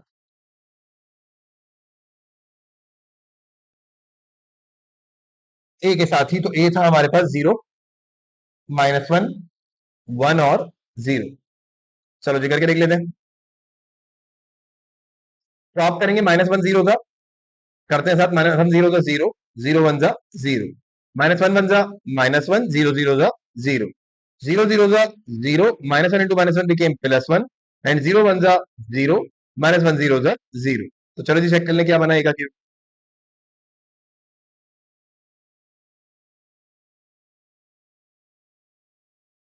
ये आ गया 0, ये आ गया -1, ये आ गया +1, ये आ गया 0, ये आ गया 0, ये आ गया 1, ये आ गया -1 और ये आ गया 0।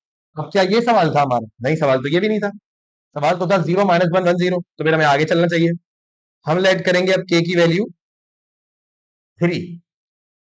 तो के की वैल्यू 3 लेट करेंगे तो ये हो जाएगा ए की वैल्यू k+1 यानी ए की वैल्यू 3+1 यानी हो जाएगा कितना? ए की वैल्यू 4। तो ए की वैल्यू 4 के लिए क्या करेंगे? ए की वैल्यू 4 के लिए बेटा हम ये करेंगे कि जो ए का क्यूब आया उसको ए से मल्टीप्लाई कराएंगे। सॉरी, ए का क्यूब जो है वो क्या आया है? 0 1 -1 0, और इसको मल्टीप्लाई कराएंगे ए के साथ। ए क्या है? ए था हमारे पास 0 -1 1 और 0। कर दो जरा, इसको मल्टीप्लाई कैसे करोगे? 0 0 0, 0 0 0, -1 into -1 became +1, 0 1 0, -1 into 0 became 0, 1 0 0 and 0 into -1 became 0, 1 1 1 and 0 0 0। Now the thing is a की पावर 4 आ रही है, 0 plus 1 is 1, 0 plus 0 is 0, 0 plus 0 is 1। Now again it is not as same as the given question, so let's check again। ये हम last time check कर रहे हैं, अगर इस पे भी नहीं बनेगा तो मैं इसको ड्रॉप कर देंगे कि कहीं ना कहीं आगे जाके बनता ही होगा। चेक कर लेते हैं। Let that k is equals to 4। तो a की वैल्यू बन जाएगी 4+1 यानी कि a की वैल्यू बन जाएगी 5। a की वैल्यू 5 जब निकालना होगा तो कैसे निकालेंगे? a की पावर 4 को a से मल्टीप्लाई करके। तो a की power 5 is equals to, a की पावर 4 है 1001, इसको मल्टीप्लाई कर देंगे हम किससे? 01 -1 0 से। ये सवाल था a। तो अब जरा मल्टीप्लाई करें इसको। तो अब जब आप मल्टीप्लाई करेंगे तो it will became 1 0 0 and 0 into -1 became 0, 1 1 1 and 0 0 0। ठीक है, 0 0 0 and 1 into -1 became -1 and 0 1 0 and -1 into 0 became 0। Now let's check the e to the power 5 क्या बनी? 0 -1 1 और 0। Here we go that वही बन गया जो सवाल दिया हुआ था, 0 1 -1 0। इसका मतलब ये हुआ कि इसका जो पीरियड है वो क्या के की वैल्यू लेट करी थी हमने? हमने के की वैल्यू लेट करी थी, ये देखो, हमने के की वैल्यू 4 लेट करी थी। तो इसका जो पीरियड है के, वो निकल कर आ रहा है क्या? 4। क्या निकल कर आ रहा है इसका पीरियड बच्चों? 4 निकल के आ रहा है। होपफुली तुम्हें समझ में आया होगा कि पीरियोडिक मैट्रिक्स का पीरियड कैसे निकालते हैं अच्छे से। आओ जी इसका एक पार्ट और करें। इसके पार्ट नंबर 2 को देखो क्या कह रहे हैं।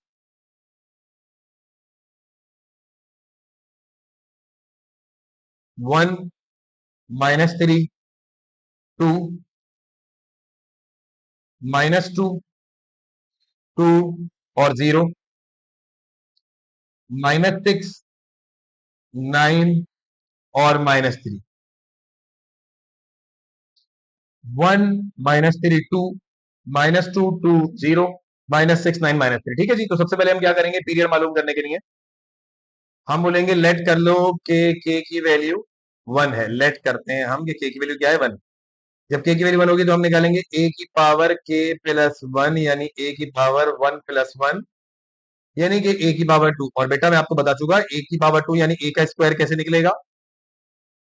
1 -2 -6 -3 2 और 9 2 0 -3 1 -3 2 -2 2 और 0 और -6 9 और -3, 1 -2 -6 -3 2 9 2 0 -3 1 -3 2 -2 2 0 -6 9। now बेटा इसको मल्टीप्लाई करें। तो जब इसको मल्टीप्लाई करेंगे तो 1 1 जा 1 -2 3 जा, देखो -2 को -3 से मल्टीप्लाई कराओगे माइनस माइनस प्लस 2 3 जा 6 और -6 को 2 से कराओगे तो ये हो जाएगा माइनस का 12। ठीक है जी, 6 2 जा 12। इसके बाद 1 को करा लो -2 से तो 1 into -2 became -2 -2 into 2 became -4, and -6 into 0 became 0. Now 1 into -6 became -6, -2 9s are 18, और minus minus plus 6 3s are 18. यही होगा. -3 1s are -3, 2 3s are -6. अच्छा, ये मैं करेक्ट कर दूं, ये मैंने -3 लिखा है. -3 -6, 3 1s are, देखो 3 1s are 3, 2 3s are -6, और 9 2s are 18. -3 2s are -3 -2 became +6, और 2 2s are 4, और 9 0s are 0. ठीक है जी. 2 6 are 12 माइनस का, 2 9s are 18, और 9 3s are माइनस का 27 आ जाएगा बच्चों. और आगे करेंगे 2 1s are 2, 0 3s are 0, और 3 2s are -6. और ऐसे ही 2 into -2 became -4, 0 into 2 became 0, -6 became 0, and then 2 into -6 became -12, and 0 into 9 became 0, and 3 -3 became plus का 9. तो ये हमने कर ली मल्टीप्लीकेशन. आओ चेक करें कि सही है. अच्छा जी, तो जब मैंने चेक किया तो एक मिस्टेक मुझे यहां पर दिखी है, वो ये है कि यहां पर जब -3 को -6 से मल्टीप्लाई करेंगे तो माइनस माइनस प्लस, और 6 3 जा 18. ये इस तरीके से. सही है जी. चलिए अब जरा हम चेक कर लेते हैं इस ए का स्क्वायर बन के आ रहा है. बाकी सब सही है हमारे पास. अब देखिए 1 + 6 बिकेम 7, एंड 7 - 12 बिकेम -5. 1 + 6 हो गया 7, 7 - 12 हो गया -5, -3 -6 हो गया -9, -9 + 18 हो गया +9, -3 -9 18, -9 became 9, 2 - 6 became -4, -2 -4 became -6, 6 + 4 became 10, -4 + 18 -18 cancel, ये -6 बचेगा. 18 + 18 36, -27 became 9, एंड -12 + 9 became -3. यही होगा. अब अगर आप ये देखें तो ये तो वो वैल्यू नहीं है जो कि आपको सवाल में दी गई थी. सवाल तो था 1 -3 2, ये है -5, यानी कि आपको ए के क्यूब की तरफ जाना चाहिए. तो मैं लेट करता हूं के की वैल्यू 2, तो ये हो जाएगा a2 + 1, यानी a का क्यूब. अब सवाल ये है कि सर ए का क्यूब निकलेगा कैसे. तो बेटा ए का क्यूब वैसे ही निकलेगा जैसे पीछे निकाला था, ए के स्क्वायर को ए से मल्टीप्लाई कराकर.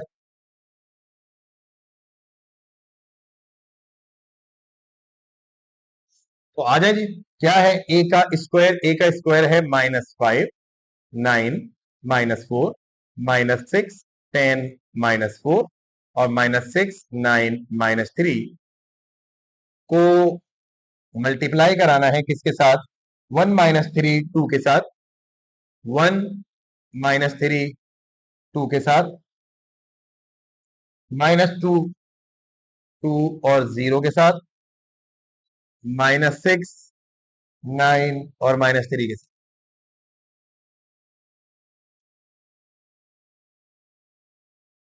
क्या ऐसा ही है. 1 -3 2 -2 2 0 -6 9 -3. ठीक है, तो चलो मल्टीप्लाई करा कर देखते हैं. इंशाल्लाह आपकी बारी पीरियोडिक मैट्रिक्स बन जाए. आ जाए चेक कर.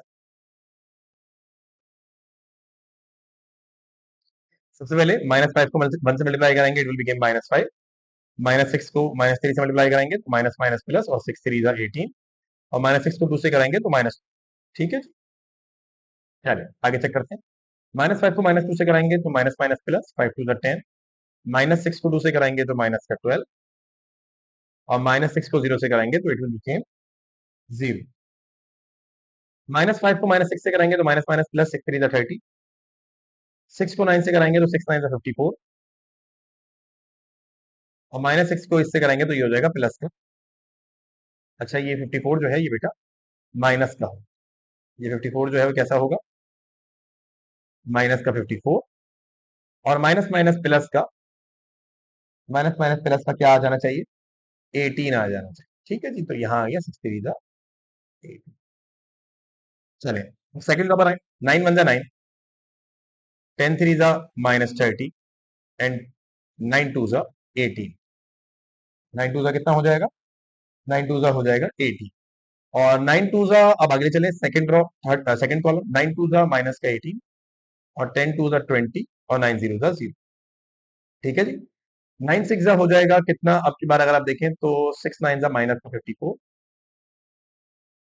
और 10 नाइन जा हो जाएगा प्लस का 90 और 9 थ्री जा हो जाएगा माइनस का 27, माइनस का 27। चलें जी, हम देख लेते हैं कि इसकी वैल्यू हमारे पास क्या बनेगी। आ जाए आगे देखते हैं। -4 बन जा -4 और माइनस माइनस प्लस 4 थ्री जा प्लस 12 और 3 टू जा माइनस। और आगे हम देखते हैं माइनस माइनस प्लस 4 टू जा 8 और माइनस प्लस माइनस 4 टू जा 8 और 3 जीरो जा 0 और इसी तरीके से माइनस माइनस प्लस 6 फोर जा 24 प्लस माइनस माइनस 9 फोर जा 36 और माइनस माइनस प्लस 3 थ्री जा 9। तो चलो जी हम चेक करते हैं इसकी वैल्यू क्या बन रही है। अगर आप यहां देखें -5 -12 -17 -17 प्लस 18 1 10 -12 -2 और 30 plus 18 became 48 48 minus 54 became minus का 6 9 plus 18 became 27 27 minus 30 became minus का 3 20 minus 18 became plus का 2 minus 54 minus 27 कितना हो जाएगा -61 71 81 minus 81 plus 90 became प्लस का 9 ये आ जाएगा प्लस का 9 -4 -6 -10 प्लस 12 प्लस 2 बचेगा प्लस 8 -8 कैंसिल 0 बचेगा और 24 प्लस 9 became 33 minus 36 minus 3। तो बेटा अगर आप चेक करें तो यही मैट्रिक्स आपको सवाल में दिया गया 1 -3 2 1 -3 2 -2 2 0 -2 2 0 -6 9 -3 -6 9 -3। तो पता चला कि at k is equal to 2 a to the power k plus 1 is equal to 0 यानी पीरियड हो गया इस मैट्रिक्स का क्या, पीरियड हो गया बच्चों इस मैट्रिक्स का 2। यही करना था हमें। क्या बात समझ में आ गई है? इसमें तो कोई मुश्किल बात नहीं है। चलें जी आगे चलें, आ जाए अगले क्वेश्चन की तरफ चलते हैं। हाँ जी, तो चलें हम इसका क्वेश्चन नंबर 9 सॉल्व करना शुरू करते हैं। तो क्वेश्चन नंबर 9 के अंदर हमसे पूछा जा रहा है which of the following is idempotent और इनवॉलेटरी। तो देखो बेटा आइडमपोटेंट मैट्रिक्स वो होता है कि जिसके अंदर अगर मैट्रिक्स का स्क्वायर निकाला जाए और वो मैट्रिक्स के ही बराबर आ जाए तो आइडमपोटेंट, और अगर मैट्रिक्स का स्क्वायर निकाला जाए और वो आइडेंटिटी मैट्रिक्स बन जाए तो वो इनवॉलिड। स्क्वायर निकाला जाए एक्चुअल मैट्रिक्स बन जाए आइडमपोटेंट, स्क्वायर निकाला जाए और आइडेंटिटी मैट्रिक्स बन जाए, आइडेंटिटी मैट्रिक्स समझते हो जिससे डायगोनल में सिर्फ 1 होता है बाकी सारी वैल्यू 0 होती है, वो बन जाए तो फिर इनवॉल्यूट। चलो हम चेक कर लेते हैं क्या कंडीशन है। पहला सवाल जो हमें दिया जा रहा है वो है 4 3 3 -1 0 -1 -4 -4 और -3 4 3 3 -1 0 -1 -4 -4 3। तो नाउ द थिंग इज कि हमें निकालना है ए का स्क्वायर और चेक करना है ए का स्क्वायर कैसे निकलेगा कि इसी मैट्रिक्स को बेटा इसी से मल्टीप्लाई करो 4 3 3 -1 0 -1 -4 -4 -3 4 3 3 -1 0 -1 -4 -4 -3।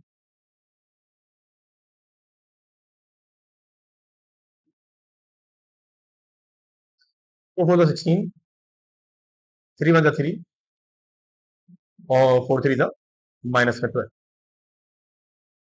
4 3 12 3 0 0 3 4 -2 4 3 12 3 into -3 became 3 into -1 became -3 and 3 3 -9।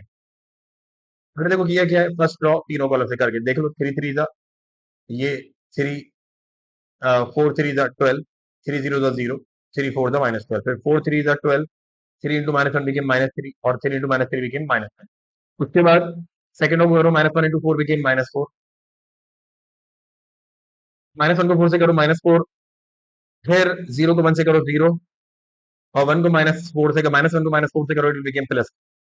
उसके बाद -1 को 3 से करो तो -3 0 को 0 से करोगे तो 0 1 इंटू -4 से करोगे तो +4 क्योंकि -1 -4 फिर -1 को 3 से करोगे तो माइनस का 3 फिर 0 को -1 से करोगे तो 0 -1 को -3 से करोगे तो +3।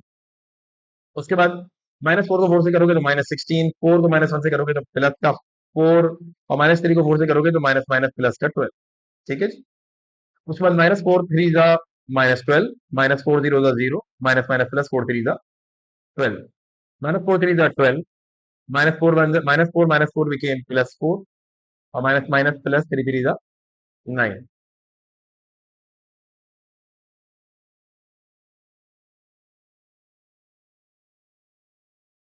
minus 3 minus 12 minus 15, 16 minus 15 became 1, 12 minus 12 0, 12 minus 3 minus 9 minus 12 minus 12 plus 12 became 0, minus 4 plus 12 became 0, 4 minus 3 became 1, minus 3 plus 3 became 0, 12 plus 4 16, and 16 minus 16 is 0, minus 12 plus 12 is 0, and 9 plus 4 is 13, minus 12 is 1. तो आप बता दीजिए भाई ये कौन सा है, ये मैट्रिक्स है आइडेंटिटी मैट्रिक्स, कौन सा मैट्रिक्स बन गया, आइडेंटिटी मैट्रिक्स है ना ये, इसका मतलब कौन सी कंडीशन ट्रू हुई, ए का स्क्वायर आई के बराबर, यानी ये हो गया इन वॉल्यूटरी मैट्रिक्स। थोड़ा सफाई से लिख लेना,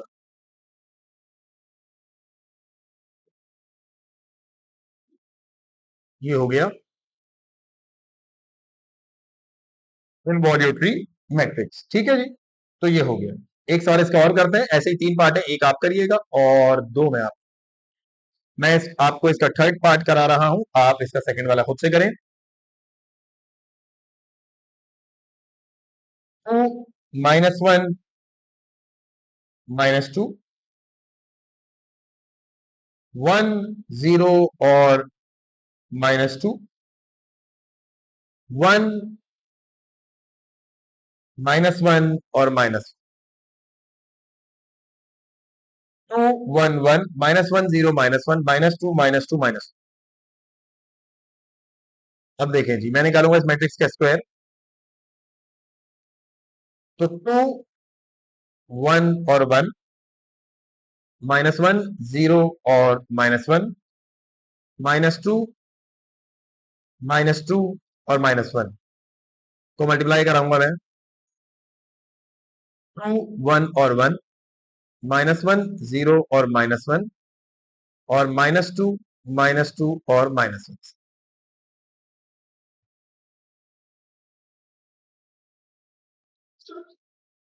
मल्टीप्लाई कराते हैं, 2 2 4, 1 into minus 1 became minus 1, 1 into minus 2 became minus 2, 2 1 2, 1 0 0, and 1 into minus 2 became minus 2, 2 1 2, 1 into minus 1 became minus 1, and 1 into minus 1 became again minus 1. Minus 1 into 2 became minus 2, 0 0 0, minus 1 into minus 2 became plus 2. Minus 1 into 1 became minus 1, 0 0 0, minus 1 into minus 2 became plus 2. Minus 1 into 1 became minus 1, 0 1 0, and minus 1 into minus 1 became plus 2. Minus 2 into 2 became minus 4, 2 into 1 became minus minus plus, 2 1 2, and minus 1 into minus 2 became plus का 2. Minus 1 minus 2 into 1 became minus 2, minus 2 into 0 became 0, minus 1 into minus 2 became plus 2. And minus 2 into 1 became minus 2, minus 2 into minus 2 became plus 2, and minus 1 into minus 1 became plus 1. Now let's check क्या answer क्या बनता है।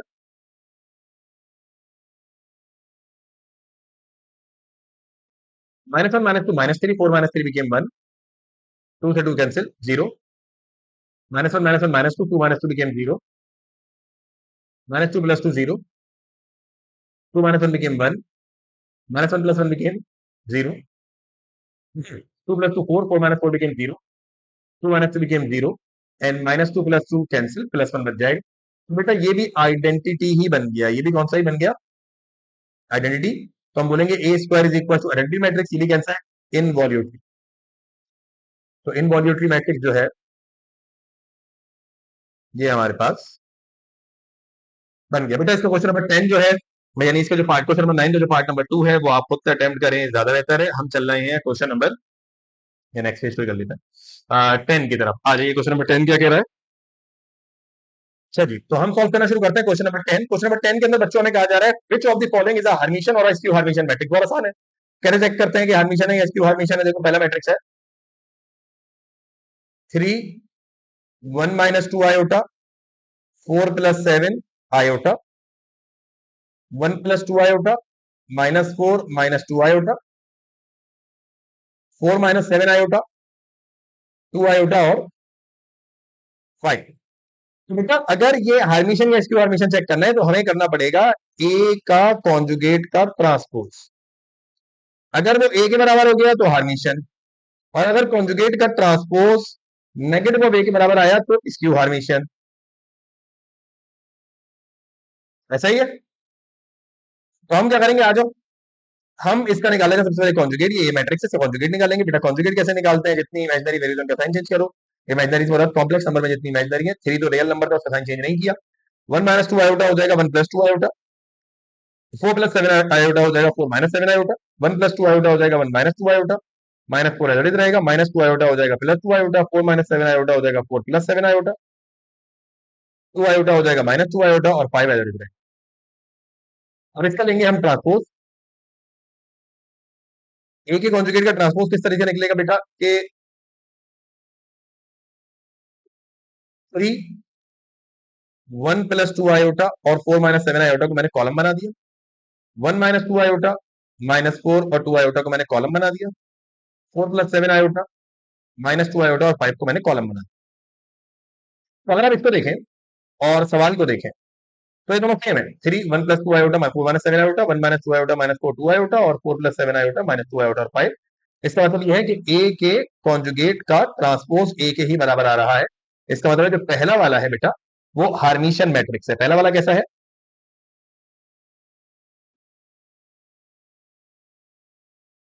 पहला वाला हार्मिशन matrix है। तो समझ में आया पहला वाला हार्मिशन मैट्रिक्स कैसा है, क्योंकि उसे कॉन्जुगेट का ट्रांसपोज उसी के बराबर आ रहा है। आ जाओ जी, मैं इसका दूसरा वाला करा रहा हूं आपको पार्ट। इसका तीसरा वाला आप खुद करोगे। Minus iota, three iota, iota, three iota, seven iota, minus five iota, iota, minus five iota, minus iota, minus iota, three iota, iota, three iota, seven iota, minus five iota. ठीक है जी, सबसे पहले मैं इसका कॉन्जुगेट निकालूंगा। तो conjugate के बाद ये हो जाएगा माइनस आयोटा प्लस आयोटा में कन्वर्ट, थ्री आयोटा हो जाएगा माइनस थ्री आयोटा, आयोटा हो जाएगा माइनस आयोटा, थ्री आयोटा हो जाएगा minus three iota, seven iota हो जाएगा minus seven iota, minus five iota हो जाएगा प्लस फाइव आयोटा, थ्री हो जाएगा minus iota, minus minus plus five iota, और ये माइनस आयोटा हो जाएगा प्लस आयोटा। इसके बाद हम इसका ट्रांसपोज लेंगे। तो जो हम एक ही कॉन्जुगेट का ट्रांसपोज लेंगे तो ये हो जाएगा iota minus three iota minus iota, तो ये हो जाएगा आयोटा माइनस थ्री आयोटा और minus iota, minus three iota minus seven iota और फाइव आयोटा, कॉलम को रॉ बना दिया, और माइनस आयोटा फाइव आयोटा और ये आयोटा। तो अगर मैं सवाल से कंपेयर करूं तो सवाल में जहां माइनस आयोटा था वहां प्लस आ गया, जहां माइनस थ्री प्लस थ्री था माइनस थ्री आ गया, प्लस आयोटा था माइनस आयोटा, हर वैल्यू के साइन चेंज हो गए। इसका मतलब ये हुआ कि इसका जो कॉन्जुगेट का ट्रांसपोज आया वो एक्चुअली नेगेटिव और ए के बराबर आया। इसका मतलब ये है स्क्यू हार्मिशन। कैसा है, ये है बच्चों स्क्यू हार्मिशन। होपफुली आपको ये वाला समझ में आया होगा। आओ जी क्वेश्चन नंबर 11 की तरफ चलें। इसका खुद पार्ट करो एक पार्ट, ताकि तुम्हारी प्रैक्टिस हो। जी, तो हम सॉल्व करना शुरू करते हैं क्वेश्चन नंबर 11। क्वेश्चन नंबर 11 के अंदर कहा जा रहा है find the value of unknown X Y and Z given in the following matrix are hermitian. हमें बोल दिया गया है कि ये जो मैट्रिक्स आपको दिए गए हैं ये हार्मिशन मैट्रिक्स हैं। तो क्योंकि ये हार्मिशन मैट्रिक्स हैं तो इन पर हार्मिशन मैट्रिक्स की कंडीशन क्या होनी चाहिए, यकीनन इन पे हार्मिशन मैट्रिक्स की कंडीशन क्या होनी चाहिए बेटा, ट्रू होनी चाहिए।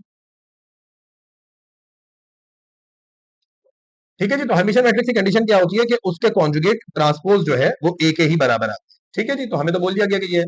तो चलें जी, मैं इसका सबसे पहले कॉन्जुगेट ले लेता हूँ और फिर मैं इसका ट्रांसपोज ले लूंगा। इसका कॉन्जुगेट कैसे लूंगा मैं, देखो वैल्यू मेरे पास जो रियल नंबर है वो रियल ही रहेगा। एक्स प्लस टू आयोटा हो जाएगा X minus two iota, Y iota हो जाएगा minus Y iota, three minus two iota हो जाएगा three plus two iota, zero zero ही रहेगा।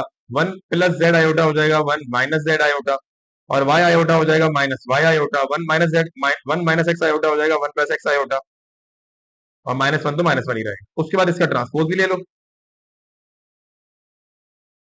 तो जब इसका ट्रांसपोज लोगे तो मैट्रिक्स बनेगा थ्री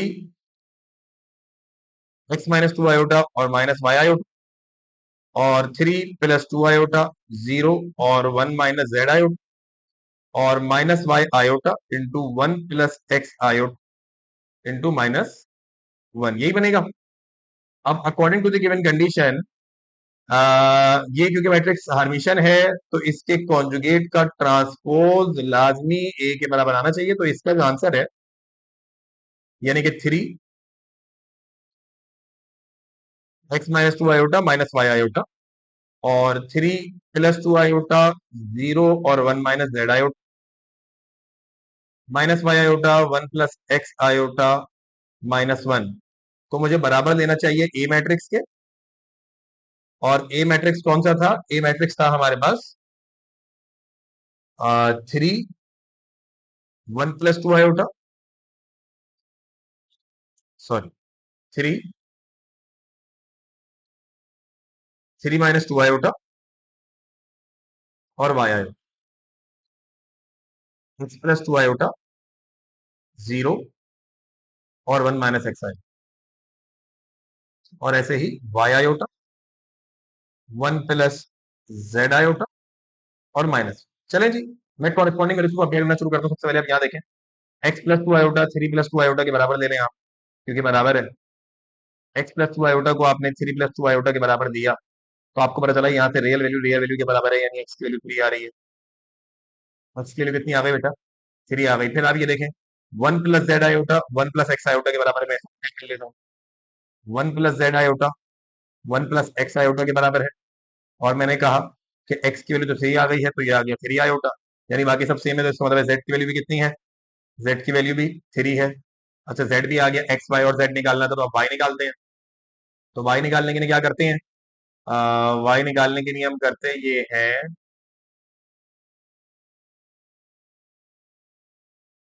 ये देखो मैं अगर इसको कंपेयर करूं तो माइनस वाई आयोटा या प्लस वाई आयोटा हर जगह ये इसी तरीके से हो रहा है, तो मैं कंपेयर करूंगा इसको ऐसे, minus Y iota is equal to, ये देखो ये minus Y iota plus Y iota, ये minus Y iota plus Y iota, ये हर जगह ऐसे ही है, तो मुझे इसको ऐसे ही कंपेयर करना पड़ेगा। ठीक है जी, तो मैं कहता हूं कि कंडीशन थी minus Y iota is equal to plus Y iota, तो माइनस वाई आयोटा को वहां ले गया तो ये हो गया 0 = y iota plus y iota, ये बन गया कितना? 0 = 2 y आयोटा। अगर y की वैल्यू इससे निकालो तो क्या आ जाएगी?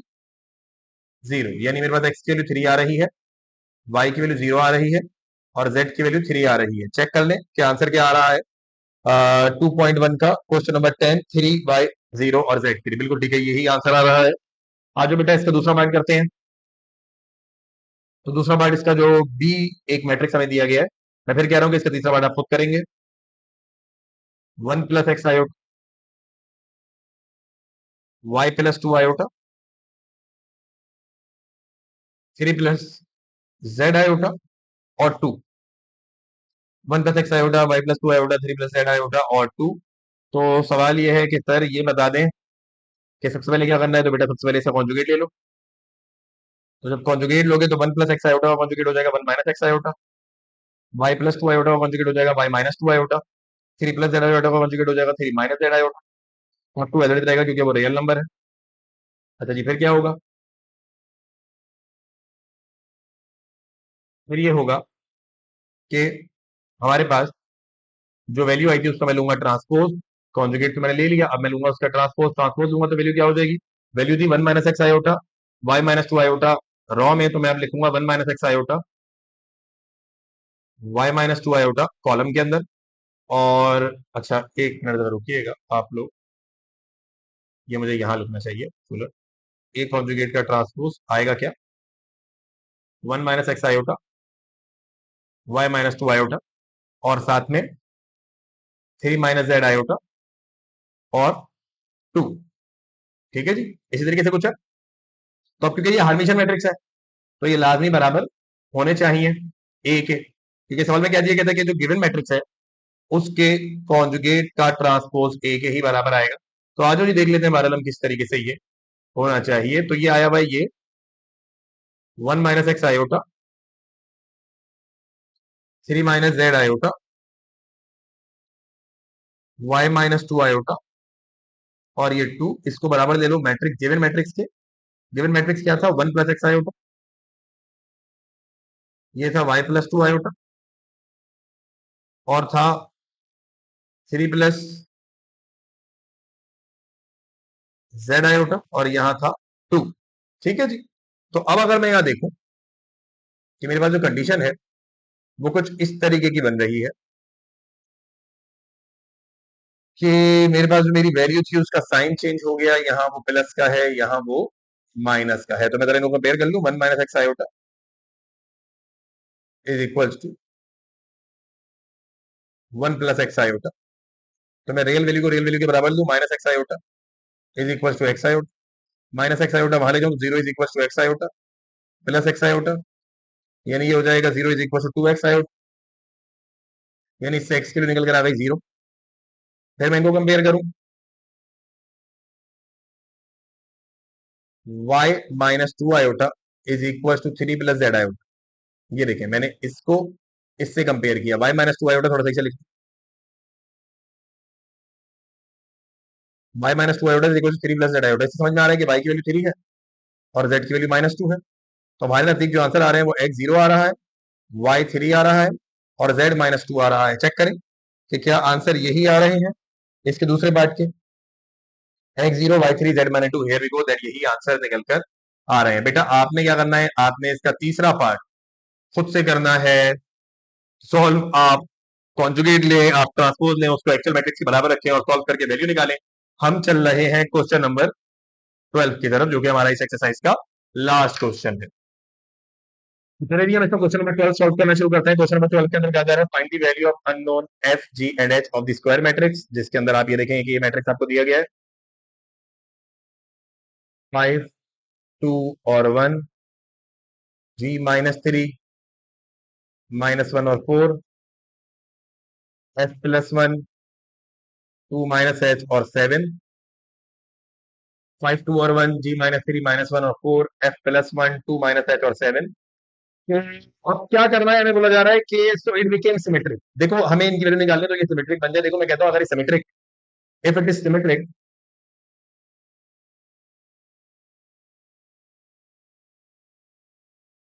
सिमेट्रिक होने की कंडीशन क्या होती है कि ए मैट्रिक्स का ट्रांसपोज ए के बराबर आ जाए। अगर मैं इसको सिमेट्रिक बनाऊं तो मैं कहता हूं चलो ठीक है, पहले तो निकाल लो ए का ट्रांसपोज क्या आएगा। ये जो मैट्रिक्स आपको दिया गया है इसके निकाल लो ट्रांसपोज, यानी 5 2 1 जो रॉ था वो पहले बन गया कॉलम, जी -3 -1 और 4 जो रॉ था वो बन गया कॉलम, एफ +1 2 -h ये बन गया कॉलम। तो यानी कि अब मुझे इस ए के ट्रांसपोज को ए के बराबर देना चाहिए अगर ये सिमेट्रिक है तो।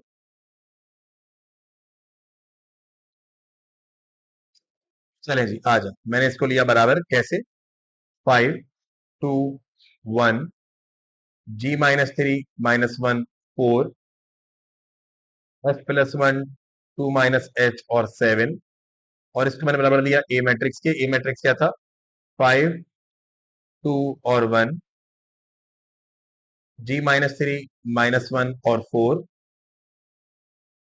एफ +1 2 -h और 7।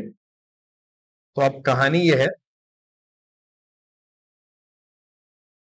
कि हम जब इसको कंपेयर करने जाएंगे तो बेटा इसको देख लो, आप जी -3 को किसके बराबर लोगे, 2 के।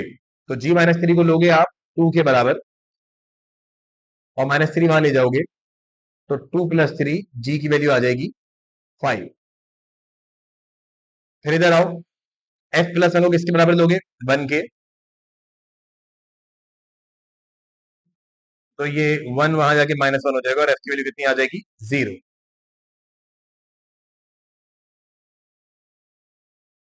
और तीसरा जो था वो था एच। तो देखो 2 -h को किसके बराबर लोगे, 2 -h को बराबर ले लो 4 के। यहां से देखो 2 -h को बराबर ले लो 4 के। आपने 2 -h को बराबर लिया 4 के, तो 2 - 4 इज इक्वल टू एच हो गया और एच की वैल्यू 2 आ गई। तो वैल्यू आ रही है एच की वैल्यू 2, जी की वैल्यू 5 और एफ की वैल्यू 0। चेक करते हैं क्या इसके आंसर यही आ रहे हैं या कुछ और आ रहे हैं। तो एफ 0 आ रहा है, हाँ जी। जी आ रहा है 5, हाँ जी। और एच आ रहा है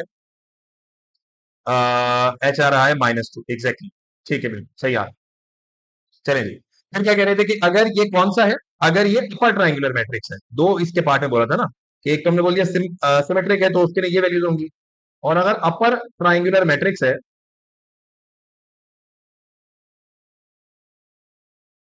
अपर ट्रायंगुलर मैट्रिक्स के लिए हम क्या करेंगे, देखो यही मैट्रिक्स दोबारा लिख रहा हूं जो हमें सवाल में दिया हुआ था। सवाल में क्या मैट्रिक्स दिया हुआ था, 5 2 1, G-3 -1 4 और F+1 2 -H और 7। अगर अपर ट्रायंगुलर मैट्रिक्स है तो देखो अपर ट्रायंगुलर मैट्रिक्स ऐसा होता है, A B C D E. Upper triangular matrix की ना ये तीनों वैल्यू जीरो होती है। तो आपके पास अगर मैट्रिक्स ऐसा है G-3 F+1, तो इसकी ये वाली वैल्यू जीरो होनी चाहिए, ये वाली वैल्यू जीरो होनी चाहिए, ये वाली वैल्यू जीरो होनी चाहिए। अगर ये वाली वैल्यू जीरो होनी चाहिए तो G-3 को मैं इजीली जीरो के बराबर ले लूं। अपर ट्रायंगुलर मैट्रिक्स के लिए तो डी की वैल्यू 3 आ जाएगी, बहुत आसान हो गया ये। अच्छा फिर और क्या जीरो होना चाहिए, ये F+1 जीरो होना चाहिए, तो भाई इसको भी जरा जीरो के बराबर ले लूं। तो इससे f की वैल्यू -1 आ जाएगी, ठीक है जी, एक और वैल्यू निकल कर आ गई है। और क्या जीरो होना चाहिए, ये 2 - h भी जीरो होना चाहिए, तो हम इस 2 - h को भी क्या ले लेते हैं, इस 2 - h को भी हम जीरो के बराबर ले लेते हैं, जिससे h की वैल्यू 2 निकल कर आ जाएगी। यानी जो हम अपर ट्रायंगुलर के लिए सॉल्व कर रहे हैं, तो h आ रहा है 2, f आ रहा है -1 और g आ रहा है 3। चेक करें, f आ रहा है -1, g आ रहा है 3 और h आ रहा है 2। तो हेयर वी गो कि हमने ये करना था। तो बेटा बात समझ में आई है क्या, इतनी बात सबको क्लियर हो गई कि इसके अंदर हमें क्या करना था। होपफुली आपको एक्सरसाइज, अच्छा देखिए इसका भी एक पार्ट और है, मैं चाहूंगा, अच्छा ये जो पुराने एडिशन है उसके अंदर ये वाला पार्ट नहीं था, नई एडिशन के अंदर है। आप सेम टेक्निक यूज करके इसका बी पार्ट सॉल्व करें और बिल्कुल इसी तरीके से सॉल्व करें, होपफुली आपको बिल्कुल अच्छे से समझ में आएगा। ठीक है जी, या तो एक काम ये करें कि हाँ जी इसके आंसर हमारे निकल के आ गए हैं, इन्होंने तो इसके आगे आंसर नहीं लिखे, वो एक पार्ट और आ गया है अब। तो आप ये करें कि आप उसको खुद से सॉल्व करें और नहीं समझ में आए तो हमें बताएं कमेंट में, हम आपको उसका सॉल्यूशन शेयर करेंगे। होपफुली आपको exercise 2.1 chapter number 2 matrices and determinant की समझ में आई होगी। होपफुली हमारे लेक्चर आपके लिए हेल्पफुल है, पढ़ते रहिए। Thank you so much for your time.